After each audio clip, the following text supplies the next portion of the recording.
Indigenous people.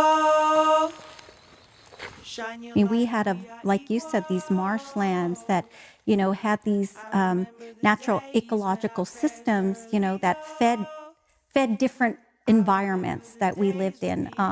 And we moved around this area, never left the area because it was so bountiful, but there was a reciprocity happening. And that's what we're missing today. The state parks are starting to reconsider that.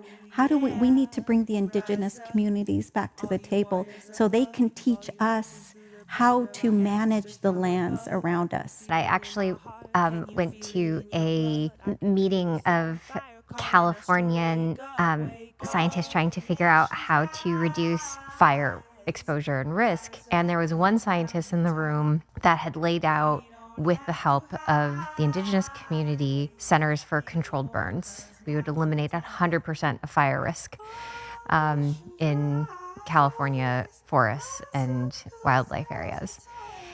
And it struck me that this knowledge was already there. All nations rise.